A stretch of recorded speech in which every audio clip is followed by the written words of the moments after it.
અરવલ્લી જિલ્લામાં છેલ્લા 2 દિવસથી વાવાઝોડા અને વરસાદી માહોલ જામ્યો છે। ત્યારે મોડી રાત્રે ફૂંકાયેલા ભારે પવન અને વાવાઝોડાને કારણે જિલ્લાના વિવિધ વિસ્તારોમાં હોર્ડિંગ્સ, વૃક્ષો ધરાશાયી થવાની સાથે અનેક મકાનોના પતરા ઉડી ગયાની ઘટના સામે આવી છે। પ્રકૃતિના આ રૌદ્ર સ્વરૂપને લીધે જીવન પ્રભાવિત થયું છે અને તંત્ર દ્વારા સ્થિતિ પર નજર રાખવામાં આવી રહી છે।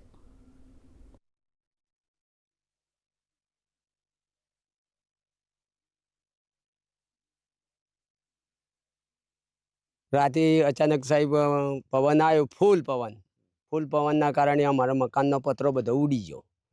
मतलब कि भयंकर जेवुं असमतन थयुं कि आ भूह लईने पड्युं એટલે ખ્યાલ આવ્યો કે ભાઈ શું થયું। પતરો ઉડીને પાછળ પડી ગયો, બધો ભાગીને ભૂક્કું થઈ ગયો।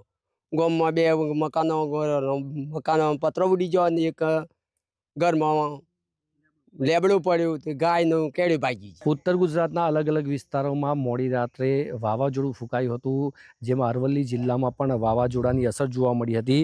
વાવાઝોડા સાથે ભારે વરસાદ પણ થયો હતો, જેને કારણે કેટલાક વિસ્તારોમાં વૃક્ષો પડી જવાની અને મકાનના પતરા ઉડી જવાની પણ ઘટના ઘટી છે। હાલ આપણે છીએ મોડાસા તાલુકાના અંડાપુર ગામે, જ્યાં 3 મકાનોને નુકસાન પહોંચ્યું છે। 2 મકાનોના પતરા ઉડી ગયા છે, સાથે જ એક મકાન ઉપર વૃક્ષ પડવાની ઘટના ઘટી છે। આ સાથે જ ધનસુરા નજીક એક વૃક્ષ પડી ગયું હતું। તાત્કાલિક પોલીસની ટીમ પહોંચી હતી અને રસ્તો ખુલ્લો કર્યો હતો।